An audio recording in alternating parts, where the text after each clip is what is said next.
बिस्मिल्लाहिर्रहमानिर्रहीम। स्टार्ट करते हैं जी आज का zoom session. Disclaimer, this video is for education purpose और इसका कोई क्लेम या फिर इस तरह का कुछ है नहीं। We are not responsible for any kind of financial loss. तो आपको जो भी चीज़ मिले वो आप अपनी रिसर्च करके ले सकते हैं। सो शुरू करते हैं आज का सेशन, बहुत important session. So one by one हम क्वेश्चंस के आंसर देंगे और फिर इंशाल्लाह ताला एंड में अगर टाइम बचा तो हम जो सिस्टम्स की हमारे कॉल हैं, जो कि एक्सेप्शनल कॉल रही हैं आज के दिन, वो हम वन बाय वन डिस्कशन कर लेंगे। तो सर कोई क्वेश्चन? बिलुक्स का बताओ। किसका सर? बिलुक्स, BLUX।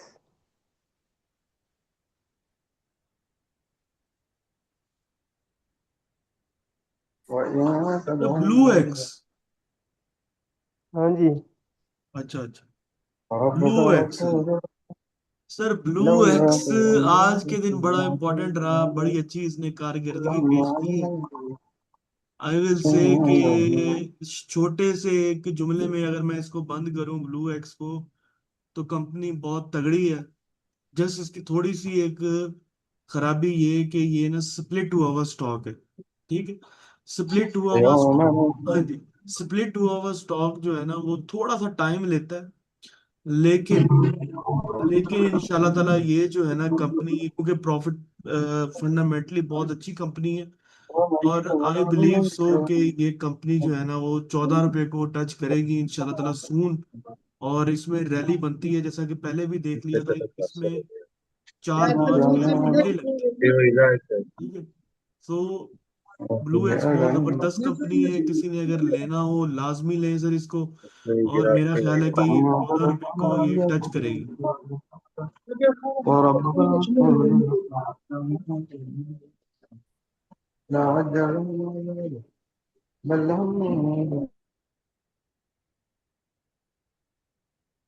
तो 14 रुपए को ये टच करेगी सर। तो 7.7 से ऊपर ऊपर आप इसको लेके बैठ सकते हैं, there is no issue in it. 7.7 से ऊपर ऊपर ये कंपनी बहुत जबरदस्त है। और 9 रुपए के पास इसका शॉर्ट टर्म जो है ना वो एक सेलिंग जोन है। 9 रुपए के पास, जो कि आज का इसका हाई है। ठीक है, ये 9 रुपए क्रॉस करेगी तो इंशाल्लाह ताला फिर ये अपने रिसेंट हाई को टच करेगी। और अगर लंबा थोड़ा सा व्यू में देखें तो ये 13-14 रुपए की कंपनी आराम से है ये। तो ये बहुत जबरदस्त, मतलब कोई किसी को अगर लॉस हो रहा हो ना, तो वो इसमें स्विच कर जाए और थोड़ा वेट कर ले, मतलब आहिस्ता आहिस्ता इसमें स्विचिंग कर ले, जिस तरह हम लोग रिकमेंड करते होते हैं। तो इंशाल्लाह ताला ये उसका लॉस जो है ना वो रिकवर करने की फुल पोटेंशियल रखता है ये शेयर। ठीक है, जो कोई मुश्किल में फंसा हुआ हो, कुछ भी हो, तो 7.7 तक जो है ना थोड़ी क्वांटिटी अपनी स्विच कर ले, नीचे आता है तो और कर ले। जो इसका लो है, जो इसकी बेसमेंट है, वो बेस है वो 6 रुपए है। तो इंशाल्लाह ताला 6 से नीचे ये नहीं जाएगा। जंगों में भी ये 5 से 4 तक गया था। तो बड़ा अच्छा शेयर है ये, लॉस रिकवरी के लिए और सब के लिए ना बड़ा जबरदस्त है ये। और कोई सर शेयर? सर और कोई? NONS। कौन सा सर? NONS। नहीं समझ आई सर। NONS। NONS, nuns. अच्छा, नन्स सर बहुत जबरदस्त क्लोजिंग देके गया है, वीकली बहुत जबरदस्त क्लोज हुआ है। मतलब कि इसका अगर देख लें आप तो weekly almost more than 20% gain देके गया है। तो मेरा ख्याल है कि कंटिन्यू रखेगा अपना सफर ही है। और 144 प्लस जो है ना ये जाके क्लोज होगा कहीं, और शायद इसको भी ब्रेक कर सकता है। शुगर शुगर में पिछली वीडियो में भी हमने यही डिस्कशन की थी। दोबारा से ये रिपीट कर देता हूँ कि जो शुगर के शेयर हैं वो अभी भी बहुत तगड़े हैं। अभी भी बहुत तगड़े हैं, इंशाल्लाह ताला ये अपनी रैलियों को कंटिन्यू रखेंगे। खैरपुर शुगर मिल देख लें, चश्मा शुगर मिल देख लें। ठीक है जी। और ये सैसमल, सैनसम, शैशमल, ये नन्स हो गया। ठीक है जी। सिमिलरली फरहान शुगर मिल जो कि अंडर रेटेड शेयर है, इंशाल्लाह ताला वो भी पिक पकड़ेगा। ये सारे शेयर जो है ना, अब्दुल्ला शाह गाजी के फंडामेंटल इतने अच्छे नहीं है, कीमत बहुत अच्छी है उसकी, लेकिन उसके फंडामेंटल थोड़े बुरे हैं। मीरपुर खास भी, मीरपुर खास शुगर मिल 33 रुपए का मिल रहा होगा इस टाइम, मीरपुर खास, ठीक है जी, मीरपुर, मीरपुर खास, हाँ ये वही 33-35 रुपए का मिल रहा है। बहुत जबरदस्त पोटेंशियल है इसके अंदर, बहुत जबरदस्त पोटेंशियल है। तो ये एक ऐसा शेयर है ये भी, जो कि आप लोगों के जो भी देखने वाले सुनने वाले हैं, ये लॉसेस पूरे कर सकता है। लेकिन इसको लॉसेस पूरे करने के लिए जस्ट एक चीज चाहिए। वो क्या चीज चाहिए? कि इसको एक क्वार्टर अपना अच्छा पोस्ट करना है, थोड़ा सा बेहतर पर पोस्ट करना है। जो कि पिछले क्वार्टर इसके नेगेटिव है, फंडामेंटली थोड़ा वीक है ये, इसलिए देखिए फंडामेंटल कहते हैं ना लोग कि नहीं जी फंडामेंटल कुछ नहीं होता, ये उन लोगों के लिए बहुत बड़ा मैसेज है कि शुगर सेक्टर के ऑलमोस्ट सारे शेयर चल चुके हैं, लेकिन जिनके फंडामेंटल बुरे हैं, for example Abdullah Shah Ghazi, for example Mirpur Khas, for example जिन फरहान शुगर मिल जिसने लास्ट क्वार्टर में थोड़ा बुरा परफॉर्म किया, ठीक है, तो वो अपनी जगह पे अभी फिक्स हैं। बाकी जिनके फंडामेंटल्स अच्छे थे वो निकल निकल गए, बहुत ऊपर निकल गए। तो मेरा ये ख्याल है, मेरी ऑब्जर्वेशन है, ये मेरी एक तरह से मेरी सिक्स सेंस कहती है कि मीरपुर खास शुगर मिल जो है ना, वो एक फोबिया बनाएगी आने वाले कुछ महीनों में। वो फोबिया क्या है? कि भाई ले लो मीरपुर खास, ले लो मीरपुर खास, ले लो मीरपुर खास, ऊपर जा रहा है ऊपर जा, क्योंकि ये बहुत ऊपर से नीचे आया हुआ है। 190 रुपए से इसका रिसेंट आई अगर देखें ना, 190 रुपये है। तो इस तरह का जो शेयर होता है ना, वो एक फोबिया क्रिएट करता है। जब ऊपर जाता है ना, दो एक दो कैप लगाता है, तो फोबिया बनता है वहां का ना। फोबिया क्या बनता है? वो बाहर बंदा कहता है यार ले लो, यार ले लो, यार ले लो, यहाँ से नीचे आया था ले लो, यहाँ से नहीं। तो उस फोबिया का फायदा आप लोगों को तब होगा अगर किसी ने अच्छे लेवल पे बाय किया हो। हाँ यही, अगर ये 44-45 पे जाके आप इसको 50 रुपए पे जाके बाय करेंगे ना, देन फिर चांसेस बन जाते हैं 50-50, ये यार कुछ भी हो सकता है। लेकिन ये वो जोन है कि जहाँ पे 29 रुपए तक, जहाँ पे किसी कोई डेंजर नहीं है, आपकी जो पैसे हैं ना इंशाल्लाह ताला वो सेफ रहेंगे। बेशक ये बढ़ेगा नहीं ना तो लॉस भी नहीं देगा, ठीक है? तो ये इस जोन में बहुत सेफ है। तो मेरा पर्सनल ओपिनियन है कि ये भी एक ऐसा शेयर है जो कि लॉस पूरे करने में मदद कर सकता है। जैसे मैंने ब्लू एक्स को कहा, ब्लू एक्स की आज किसी ने अगर चाल देखी हो ना सर, छोटा शेयर है 8 रुपए का, 9 रुपए का, लेकिन 15-15 सेंट के फर्क से, मतलब 15-15 पैसे से उसकी जो है ना बिड्स लगी हुई थी, ठीक है। एक वक्त ये भी था कि एक बिड लगी हुई थी 8.40 की, और एक बिड लगी हुई थी 8.75 की। कितना फर्क है? 30 पैसे का फर्क है। इतने पैसों का फर्क का मतलब ये है कि जब ये लॉक लगाना शुरू करेगा ना, तो ये नहीं फिर पकड़ा जाएगा। मतलब कि ये फिर 3-4 कैप आगे इसके लिए लगाना कोई मसला ही नहीं है। जिसका इतना बड़ा गैप हो ना, वो जब लॉक अपना एक शुरू कर देना, चाहे ऊपर का चाहे नीचे का, तो वो फिर मिलता भी मुश्किल से ही है। हालांकि वॉल्यूमेट्रिक शेयर है, लेकिन फिर वो मिलता भी मुश्किल से ही है। तो इतना बड़ा अगर गैप हो, तो मैंने आज इसकी पूरी, मतलब कि इसको मैंने ना 2-3 घंटे देखा है आज। आज हमारी कॉल्स में भी ये ब्लू एक्स था, इसकी प्रॉपर मतलब कि हर चीज देखी है हमने। तो इसकी जो बाइंग और सेलिंग के गैप्स है ना, वो इसको बताते हैं कि नहीं भाई ये कोई, मतलब कि बहुत तेज शेयर है ये। तो ऐसे मिनटों में लगाएगा ये, किसी हफ्ते में लगाएगा ये 14 रुपये, पता भी नहीं चलेगा। तो ये, और कोई शेयर सर? हट्टा cement. Thatta cement, THCCL। Sir Tata cement को हम अनफॉर्चुनेटली रिकमेंड नहीं करते, ऑल्दो के ये प्राइस बेस बहुत अच्छा है, कोई इसमें मसला नहीं है, कोई इसमें इशू नहीं है। लेकिन हम इससे बेहतर समझते हैं कि फैक्टो सीमेंट बहुत बेहतर है, ठीक है। डेंटोट सीमेंट बहुत बेहतर है, ठीक है। डेंटोट सीमेंट की अंदर की बात आपको ही अगर किसी को पता है, कोई हिडन तो है कोई नहीं। डेंटोट सीमेंट के सीईओ के पास ऑलमोस्ट 74% या 70% के करीब शेयर्स पड़े हुए हैं, और हर वो महीने जो है ना, 2-3 महीने में वो अपनी क्वांटिटी को बढ़ाता है। डेंटोट सीमेंट की बात कर रहा हूँ। तो अगर 70% 74% किसी सीईओ के पास पड़े हुए हैं ना, ऑल दो कि ये नेगेटिव साइन भी हो सकता है कि एक ही बंदे ने जो है ना उसकी क्वांटिटी होल्ड करके रखी हुई है, शायद इस वजह से उसकी प्राइस में फ्लक्चुएशन नहीं आती, मतलब कि बढ़ता नहीं है। लेकिन अगर दूसरे एंगल से इसको देखें कि लोग ये भी कहते हैं कि अगर आपके एग्जेक्टिव बॉडीज बाय कर रही हो तो it's a positive sign, big positive sign, अगर एग्जेक्टिव बॉडीज बाय कर रही हो। तो अगर उस एंगल से देखें तो मैं पर्सनली टाटा सीमेंट को नहीं लूंगा। मैं उसमें जाऊंगा जो कि ग्रो कर रही हो कंपनी। ये सर, ये टाटा सीमेंट के लेने की ना वजह मैं आपको बता देता हूँ। टाटा सीमेंट के ना लेने की वजह ये है कि टाटा सीमेंट 30 रुपए से चल के, थोड़ी सी रैली अगर इसके पीछे चले जाए ना, 2 साल पहले चले जाए, 30 रुपए से चल के टाटा सीमेंट 250 रुपए तक गया। लेने वाला तो पॉइंट वो था, ठीक है। 250 रुपए से फिर ये स्प्लिट हुआ। अब स्प्लिट होने के बाद ये खुला ऑलमोस्ट कह लें कि 49 रुपीज के बाद, या 41 के बाद इधर के ही खुला, ठीक है। फिर ये डिविडेंड भी देता आता है, ठीक है।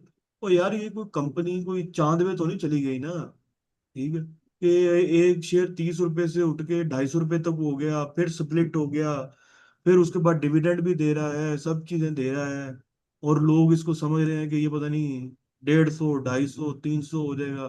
नहीं हो जाएगा, शायद हो जाए, आई डोंट नो। लेकिन मैं नहीं, हमने कभी नहीं, ग्रुप में नहीं, कभी नहीं रिकमेंड किया, और ना ही हम करेंगे इस कंपनी को, क्योंकि इससे बेहतर और बहुत सी कंपनी है।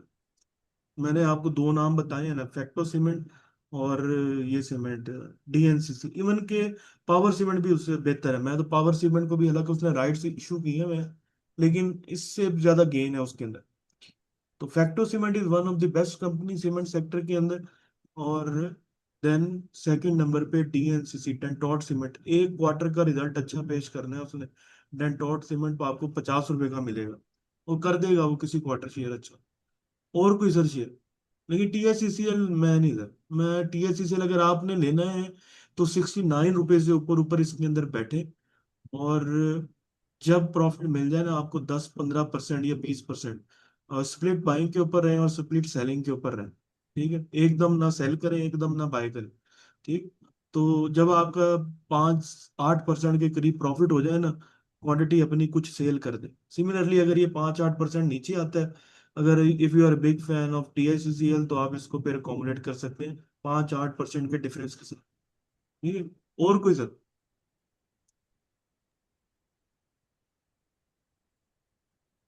फिर ये ऑटो सेक्टर में बहुत तेजी नजर आ रही है, तो आपके ख्याल में इसकी क्या वजह है?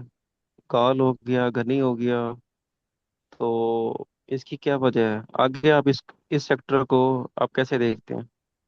तो जी देखें, ऑटो सेक्टर जो है ना, एक तो बात ये समझ लें कि ऑटो सेक्टर हमेशा, जो भी उसका शेयर है ना, ऑलमोस्ट 90% ऑफ शेयर जो ऑटो सेक्टर के हैं, वो कह लें, समझ लें कि आपके डिविडेंड बेस्ड नहीं है वो, ठीक है।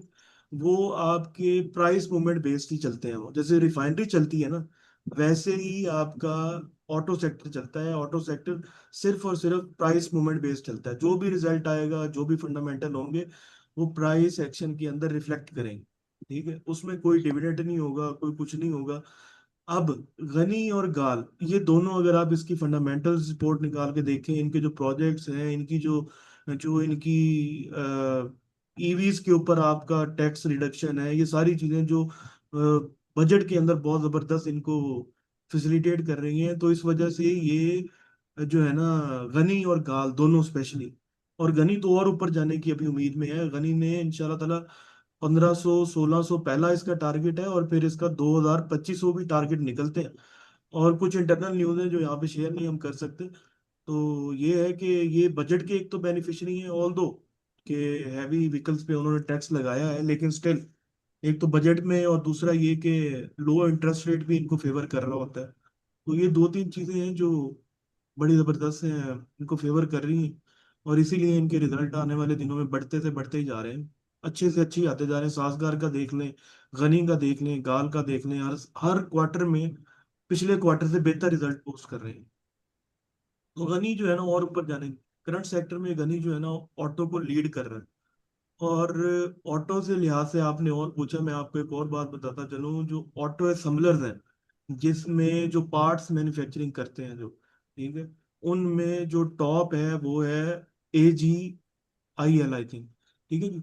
ये टॉप की, और BWHL, ये दोनों कंपनीज जो कि पार्ट मैन्युफैक्चरिंग करती हैं, ये उससे भी आउट परफॉर्म करेंगे इंशाल्लाह ताला। ये गनी, और इसको गनी तो चल चुका ना, मतलब बहुत ज्यादा बढ़ चुका है, 150 रुपये से ऑलमोस्ट समझ लें कि 1200 तक चला गया है। लेकिन ये जो दूसरी कंपनियां, मैं जो मैन्युफैक्चरिंग वाली बता रहा हूँ ना आपको, लो, वो इंशाल्लाह ताला और पिक मारेंगे। उनके भी हर क्वार्टर बेहतर से बेहतर ही होता जा रहा है, और अभी इस पॉइंट पे है कि आप उसको बाय कर सकते हैं। बात कर रहा हूँ, मैं आपको बता देता हूँ, AGIL, ठीक है, जबरदस्त कंपनी है sir, one of the best company, 150 रुपये से ऊपर ऊपर आप इसके अंदर बैठे। और एक कंपनी है BWHL, बलोचिस्तान, हर क्वार्टर इनका एक एक से बढ़कर एक पे आ रहा है। तो इंशाल्लाह ताला ये दोनों मूव करेंगे। और इन्वेस्टमेंट के शेयर हैं, ये ट्रेड के शेयर नहीं है, ये इन्वेस्टमेंट के हैं। इसको अगर आप ये कहेंगे ना कि ये कल को मूव कर जाए, नो, तो इसको थोड़ा सा लेके बैठना है आपने, और थोड़ी इन्वेस्टमेंट प्लान करनी है, और बहुत जबरदस्त है आने वाले दिनों के इंशाल्लाह ताला, ये भी लॉस रिकवर करने वाले शेयर हैं। और कोई क्वेश्चन सर?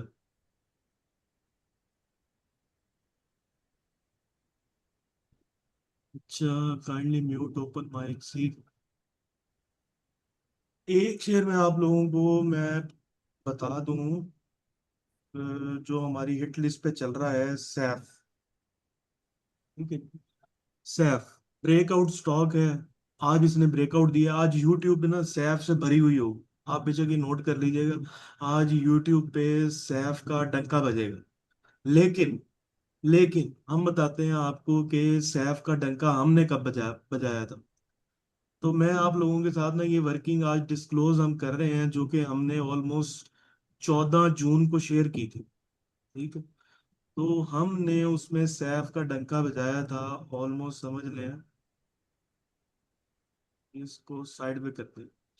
ये लिस्ट थी हमारी जो कि हमने 14 जून को शेयर की थी, जिसमें सैफ एक शेयर था, 31 रुपये उस वक्त उसका रेट चल रहा था। ये हमने शेयर की थी। MSOT, ठीक है, ये एक शेयर था जो कि 78 पे चल रहा था। CHAS एक शेयर था जो कि 77 पे चल रहा था। एस्टल 16 रुपये पे चल रहा था। और STPL 7 रुपये पे चल रहा था। अब इसमें से आप देखें ना सर, मैं आपको बताता हूँ, ये शेयर आप देख लें, STPL, सैफ, MSOT, CHAS, एस्कोल, एस्टल और ASL, ठीक है। अब इन शेयर के मैं आपको आउटकम बता देता हूँ, एक महीने के अंदर जो इन्होंने आउट परफॉर्म किया, ठीक है। इनकी जो आउटकम है ना, वो एक महीने में CHS 77 से 155 चला गया, 2x हो गया। MSOT 78 से 135, 2x। ST सैफ जो है 31 रुपए से 52, 2x। STPL 7 रुपए से ₹10.5, मोर देन 50% गेन बनता है ये STPL का। ₹10.5 इसका रिसेंट हाई है। एस्टल अभी 17.8 का हाई था, 15% गेन बनता है। तो इसमें से, इस लिस्ट में से, इस 7 शेयर की लिस्ट में से 4 शेयर ऐसे हैं जो कि ऑलमोस्ट 2x पढ़ चुके हैं, और बाकी 2 शेयर ऐसे हैं जो कि ASL और एस्को, अस्सलाम वालेकुम, काशिफ, क्या हाल है आपके? जो भी स्टार्ट नहीं ठीक हुए, ठीक है, इंशाल्लाह ठीक ये भी है। स्टार्ट होंगे सर। अच्छा, ये इसने जो ग्रिड बनाया है, इस पे जो बिजनेस हेड को आपने जो मुनीर खान को नहीं डाला हुआ, किसको सर? ये जो अभी आज केस भेजा वकास ने। सर आवाज आपकी मुझे समझ नहीं आई, किसको नहीं डाला हुआ? हेलो? मुनीर नहीं है ना डिविजनल हेड, बिजनेस का मतलब वो तो नहीं है डिविजनल हेड तो। मुझे समझ नहीं आ रही सर, क्या कह रहे हैं आप? शायद किसी और से वो तो नहीं मुनीर। बात कर रहे हैं? अच्छा, लेकिन आपने इसके ऊपर, अच्छा चलो वो मैंने देख लिया, आपने जो इसके ऊपर कीरीज किए हैं वो तो हमें वो भी भेजे ना। मेरे ख्याल किसी हाँ। और से। और ये देखें, फाइनल आपने भेजना होता है। इसने भेजा ना अभी तो हम इससे ना करा के ना स्कैन आप अपने पास मंगाया करें, आप भेजा करें। आईफोन कौन है ये, इनपुट करें इसको। अच्छा, कोई और क्वेश्चन है सर? ये आई थिंक किसी और से बात कर रहे थे, मैं समझ रहा हूँ कि मेरे से मुखातिब है ये। कोई और क्वेश्चन? तो ये सर, ये जो है ना, ये जो लिस्ट शेयर की गई थी, 14 तारीख को, 14 जून को, 14 जून को वो माशाल्लाह उसमें से 4 स्क्रिप्ट 2x हो चुके एक महीने के अंदर। और एक ने आपको मोर देन 50% का गेन दिया और एक ने 15% का गेन दे दिया। दो स्क्रिप्ट ऐसे हैं जो नहीं चले, कोई लेना चाहता है तो ले सकता है इन दोनों को। तो ये जनाब साहब ये होती है सर वर्किंग, कि आपको एक बंदा जो है, एक सिस्टम आपको फिल्टर ऐसे स्क्रिप्ट करके दे रहा है कि आपके जो लॉस रिमूवर्स में चले जाते हैं। अभी महीना भी पूरा नहीं हुआ, अभी 4 दिन और रहते हैं, तो इनमें और पोटेंशियल है। कोई क्वेश्चन और सर? हिरात, हिरात, अच्छा Herat. Herat is one of the most favourite stocks, जो कि लोग जो है ना बहुत जबरदस्त कहते हैं इसको। हिरात ऑल दो नॉन कंप्लाइंट शेयर है ये, लेकिन हिरात के पीछे लोग दीवाने हैं क्योंकि छोटा शेयर है और बड़ा जबरदस्त मूवमेंट कभी देता है। तो हिरात सर लॉन्ग टर्म के लिए बहुत बेहतर है। प्राइस एक्शन बेस्ड इसकी मूवमेंट चल रही है, फंडामेंटल्स तो इसके है कोई नहीं। ठीक। तो इसको आप होल्ड कर सकते हैं, कोई मसला नहीं है इसके, बेस्ड ऑन प्राइस एक्शन। 6.6 रुपए से ऊपर ऊपर आप इसको सुकून से होल्ड करके बैठे, और 8 रुपए से ऊपर जाके या 8.5 रुपए के पास जाके आप इसको लीव करने की प्लान कर सकते हैं। देर इज नथिंग जो इसमें कोई रिस्क की बात हो या कोई डरावनी बात हो। हाँ, जो थी इसमें 10.5 रुपए पे थी, उससे लगा के नीचे आ गया। ये और एसटीपीएल ऑलमोस्ट सेम प्राइस पे खड़े हुए हैं, दोनों की मूवमेंट एक ही है और दोनों जबरदस्त शेयर है। ये प्राइस एक्शन बेस्ड, वो फंडामेंटल बेस्ड। और कोई क्वेश्चन सर?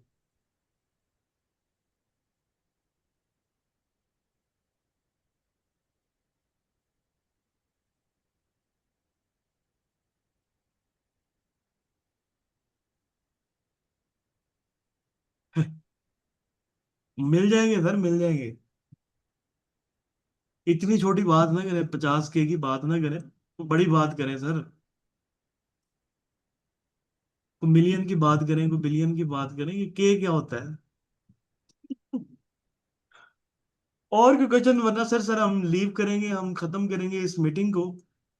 और हाउ यू आइडेंटिफाई स्टॉक्स, किस तरह हम आइडेंटिफाई करते हैं इन स्टॉक्स को? I mean, is this technical और फंडामेंटल? तो सर ये जो क्वेश्चन है आपका, how you identify the stocks, के जो हमने ये 7 स्टॉक फिल्टर किए हैं, ये क्वेश्चन है आप लोगों के लिए भी, कि मैं तो इसका आंसर ऑब्वियसली दे ही दूंगा। ठीक। तो ये जो 7 स्टॉक्स, हमने 500 में से 7 स्टॉक्स निकाले हैं, जो कि 4 जिनमें से अपर डबल है, 2x हो चुके, और 3 जो है जिनमें से 15-15% से ज्यादा का गेन दे चुके हैं इस टाइम तक, महीने के अंदर ही है, ये ज्यादा दूर नहीं है। अगर किसी को कोई शक है तो मैं वो भी दिखा सकता हूँ कि कब हमने ये लिस्ट शेयर की थी। 14 जून की चैट निकाल के मुझे पीछे जाना पड़ेगा, लेकिन 14 जून को हमने ये शेयर किया। तो सिंक्रोनाइज करें जी, वो कह रहे हैं जी सिंक्रोनाइज करें, शायद ये नया लॉगिन हुआ है। तो 14 जून को अभी महीना भी पूरा नहीं हुआ। तो सर ये जो है ना, इसका जवाब हमारे पास यही है कि एक तो फंडामेंटल्स है और कोर फंडामेंटल्स है, एंड देन फिर 30% ऑफ टेक्निकल्स हैं। दोनों को मिला के जो कंपनियां ग्रोथ की तरफ जा रही हैं उनको शॉर्टलिस्ट किया गया था, और उन्हीं के ऊपर ही काम किया गया था। बस यही इसका जवाब है सर, और तो कोई नहीं। ग्रोथ कंपनीज है ये बढ़ने वाली।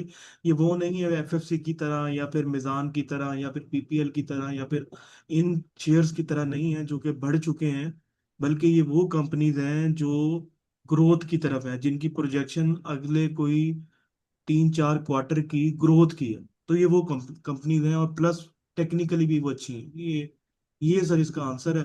तो ये वो जो कंपनीज आपको नजर आ रही थी ना, ये सारी उस बेस के ऊपर है। एनीबॉडी कैन डू दैट, कोई भी निकाल सकता है इसको, कोई इतना मुश्किल नहीं है। क्योंकि हमारा तो सिस्टम ऑटोनमस है ना, वो खुद ही निकाल देता है। तो ऑटोमेटिकली वो, जब रिजल्ट्स हम उसके अंदर पेस्ट करते हैं सारी कंपनियों के, तो ऑटोमेटिकली वो फिल्टर आउट कर देता है। लेकिन अब 500 कंपनियों के फंडामेंटल निकालना, फिर देखना, फिर उसमें से फिल्टर करना, ये बहुत बड़ी हेक्टिक जॉब है।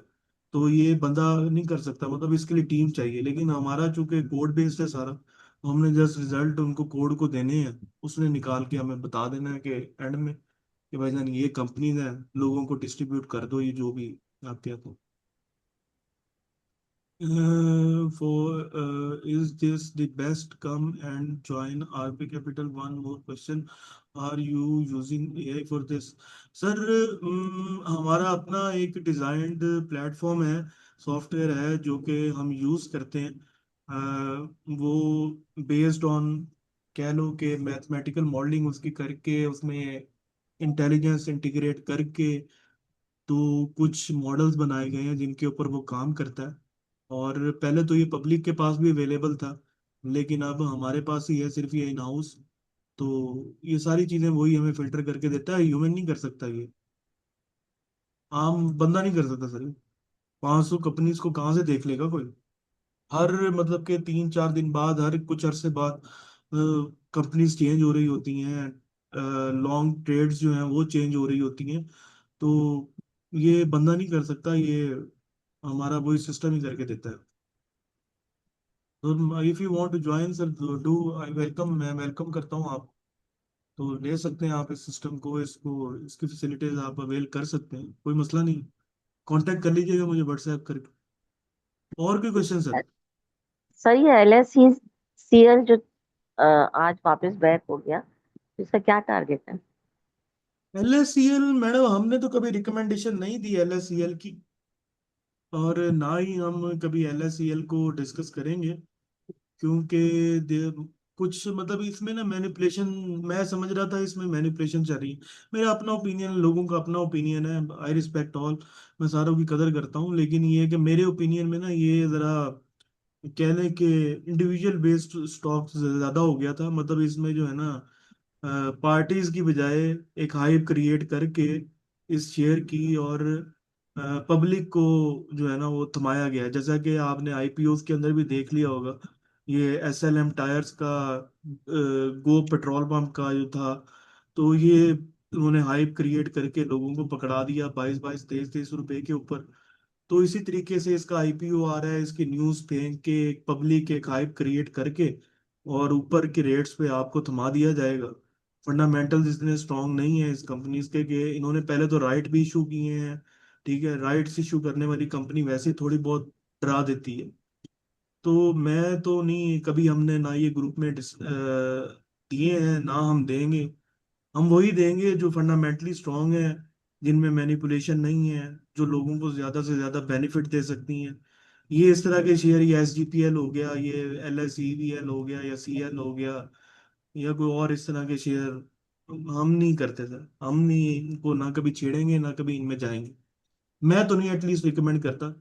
ये SGPL हो गया, ये DFSM स्पेशली मार पड़ी है ना, 31 रुपए से अब 21 रुपए आ गया। तो हु इज रिस्पॉन्सिबल? कोई रिस्पॉन्सिबल नहीं है, लोगों को खुद ही ख्याल करना चाहिए। तो इस तरह के शेयर छोड़ दें मैडम। सैफ का टारगेट क्या है?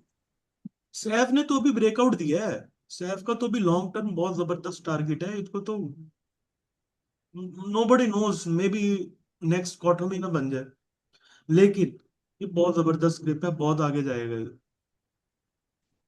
मतलब रफली लॉक खुलेगा कि क्या रफली कर? रफली अगर मैं आपको बताऊं ना, शॉर्ट टर्म बेस, जो कि हमने ग्रुप में भी बताया हुआ था, तो राउंड अबाउट 77 इसके टारगेट्स निकलते हैं, 77 to 84। लेकिन नो बडी नोज, अगर वॉल्यूम बहुत ज्यादा पड़ जाता है, पब्लिक पीछे, अभी तो पब्लिक पीछे पड़ेगी इसके, अभी तो पड़ी नहीं है पीछे, आज से पढ़ना शुरू करेगी। तो अभी तो इसने और ऊपर जाना है ये, मतलब कि 64 तो इसके मेरे ख्याल में इंस्टेंट टारगेट लग रहे हैं। लेकिन लॉन्ग रन में थोड़ा सा और चला जाएगा तो 77 से 84 चला जाएगा। लेकिन नो बडी नोज कि ये शायद कॉटम वाली रैली ना बना दे। नो बडी नोज। अब गौतम में भी ये होता, लॉक खुलता था, फिर नीचे आ जाता था, कोटम तो आज फिर बड़ा जबरदस्त चला है, कोटम तो 157 उसने ब्रेक करना था। आई थिंक सो कर गया है या नहीं किया। अगर 157 वाली विंडो से निकल गया है तो बस फिर तो कोई मसला ही नहीं है कोटम के अंदर, बैठे रहे चुप करके। कोटम तो बहुत नहीं, जबरदस्त शेयर है। जिसका लॉक खुलेगा अगर। 151 है, अभी नहीं ब्रेक किया उसने। आज गया था लेकिन वापस आ गया। तो ये जब तक ये 161 से ऊपर की क्लोजिंग नहीं देगा ना, तो ये ऐसे ही तंग करेगा थोड़ा सा। तो अभी थोड़ा और बाकी है। सर जी, नहीं, कैप्को के बारे में आप क्या, आपकी राय कैप्को और कैपको कैपको सर, कैपको जो है ना वो, एक तो ये है कि क्योंकि मैं उसके इंटरनल जानता हूँ, कैपको में हमारे जो है ना बहुत प्यारे अजीज जो है ना काम करते रहे भी हैं और कर भी रहे हैं। ठीक है। तो मैं उस कंपनी को मतलब इंटरनली भी जानता हूँ। ठीक है। इवन के जो मेरी वाइफ है वो भी कैपको से ही, तो मैं इसको इंटरनली जानता हूँ, कैपको को ना बहुत अच्छे तरीके से जानता हूँ। कैपको जो है वो करंटली बहुत ज्यादा बड़ी लॉस में जा रही है कंपनी। ठीक है। और मतलब ये भी जो है ना एक तरह से कह ले कि हाइप क्रिएट करके और इस तरह करके लोगों को दे देते हैं, डिविडेंड्स मारे हैं, लेकिन ओवरऑल आउटलुक कैपको की वेरी बैड। ठीक है। तो इससे बेहतर है कोई और पावर जनरेशन की कंपनी जो कि अच्छी हो, उनमें आप इन्वेस्ट करें, उनमें आप काम करें। कैपको से भी और बहुत बेहतर है पावर की कंपनी। तो कैपको को छोड़ दें एज सुन एज, अगर लेने की उम्मीद में है, तो मेरे ख्याल में ना लें, किसी और कंपनी की तरफ स्विच कर जाएं जो कि पावर सेक्टर की बहुत अच्छी कंपनी हो, और कैपको नहीं सर। डन हो गया सर, डन हो गया। और सर सिस्टम। सिस्टम सिस्टम भी सर ये ना स्प्लिट हुआ हुआ स्टॉक है, जैसे यहाँ पे एसटीएल तंग कर रहा है ना लोगों को, सुपरनेट टेक्नोलॉजीज। ठीक। जैसे एसटीएल तंग कर रहा है, अब सिस्टम से ज्यादा तगड़ी कंपनी एसटीएल है। ठीक। ऑल दो के सिस्टम का कारोबार हो रहा है, बिजनेस हो रहा है, एसटीएल का और है। ठीक है। लेकिन ये सिस्टम से ऊपर की कंपनी है एसटीएल। मतलब एसटीएल के जो, अगर आप रिपोर्ट्स उठा के देख लें, जो प्रॉफिट है, जो रेवेन्यू है, मतलब एसटीएल था ऑलमोस्ट कह रहे 2,000 रुपए का शेयर, और सिस्टम था ऑलमोस्ट 800-900 रुपए का शेयर। ठीक है। ऑब्वियसली कुछ फर्क होगा दोनों में, लेकिन इनके नेचर ऑफ बिजनेस दोनों के डिफरेंट है। ठीक। अब सिस्टम की, हमारा जो फाइनेंशियल बिल है, इसने सिस्टम कंपनी को और एवीएन को दोनों को मतलब एक तरह से एज है इनको, क्योंकि ये एक्सपोर्टर्स है। ठीक है। सिस्टम जो है बेसिकली आपकी एक तरह की ट्रेडिंग वाली कंपनी नहीं है, इन्वेस्टमेंट वाली कंपनी है। ठीक है। नंबर वन बात ये कि आपने जो भी सिस्टम के शेयर्स लेने हैं वो from the point of view of investment लेने हैं। लॉन्ग टर्म में आपको अच्छा गेन मिल जाएगा, लॉन्ग टर्म में लॉस मेकिंग कंपनी नहीं है। लेकिन अगर आप ग्रोथ की बात करते हैं ना, तो ग्रोथ मतलब कि मैं कह रहा हूँ कि जो मतलब 2x हो जाए या 3x हो जाए, 5x हो जाए, मतलब छोटे अरसे में ऐसी, तो ये सिस्टम स्टेबल कंपनी है, मतलब लॉस नहीं देगी, डिविडेंड देती रहेगी, थोड़ी बहुत ग्रोथ कर जाएगी 10% ईयरली। तो इसे, लेकिन अ, अगर आप ग्रोथ की तरफ जाते हैं जिसमें आपका वेल्थ क्रिएशन हो, जिसमें आपके पास जबरदस्त गेन जिसके पास आए, तो थोड़े अरसे में अच्छे अच्छे जो प्रॉफिट आए, तो उसके लिए आपको शायद टेक्नोलॉजी सेक्टर में किसी और कंपनी को शॉर्टलिस्ट करना पड़ेगा। अगर आप स्टेबल चाहते हैं, मेरा ईयरली जो है वो 5-10% आ जाए, तो उसमें सिस्टम बेस्ट है और अच्छे रेट्स पे है। मार्केट का ट्रेंड क्या देख रहे हैं आप, जैसे ईरान जंग के हिसाब से फैलती जा रही है तो? माड़ी मैडम, माड़ी छोड़ दे, माड़ी पेट्रोलियम को छोड़ देना। मैं मार्केट की बात कर रही हूँ, मार्केट का ट्रेंड। अच्छा, मतलब मार्केट की, मार्केट की हाँ, जंग के हिसाब से और ईरान के मार्केट हिसाब मार्केट अगर आप हमारे एंगल से पूछे ना, तो हमारे एंगल से ये है कि मेरे ख्याल में 194 तक आएगी। 194 के बाद डिसाइड होगा कि ये कहाँ जाएगी। किसी भी मतलब कि अब तो ये न्यूज बेस नीचे आ गई ना, मतलब कि ईरान की न्यूज चल गई और फलाना न्यूज आ गई थी, उस बेस पे ये नीचे 180 के पास आ गई। इसकी आने की उम्मीद कोई नहीं थी यहाँ तक। ठीक है। न्यूज इसको खींच के लेके आई है यहाँ तक। अगर न्यूज इसको खींच के लेके आई है ना, इसलिए दोबारा अपने ओरिजिनल पॉइंट पे फिर जाना ही जाना। तो मेरा ख्याल है कि 194 ये टेक्निकली जो है ना 191 से 194 जाएगी जाएगी। और लेट्स सी कि 194 को अगर क्रॉस करेगी, फिर ये 210 220 ये अगले टारगेट ओपन ठीक होंगे। हो गया। हाँ जी। और कोई क्वेश्चन सर? ठीक है, मैं पीजीएल आप, इसको बंदे को देखेंगे इंशाल्लाह। ठीक। स्ट्रीट तीन बैटरी अदर एक दफा क्वेश्चन। दिलवाया था, 10 रुपए से 11 रुपए तक गया। उसके बाद फिर वो मैडम चला ही माइक नहीं। म्यूट कर लेंगे आप?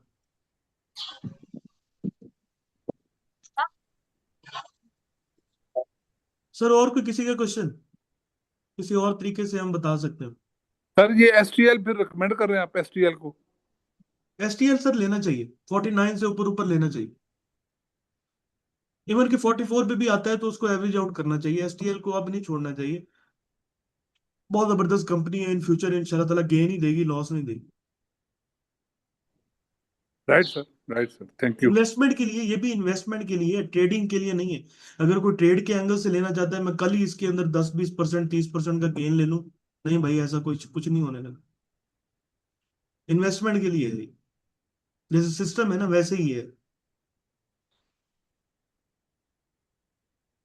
और कोई क्वेश्चन है?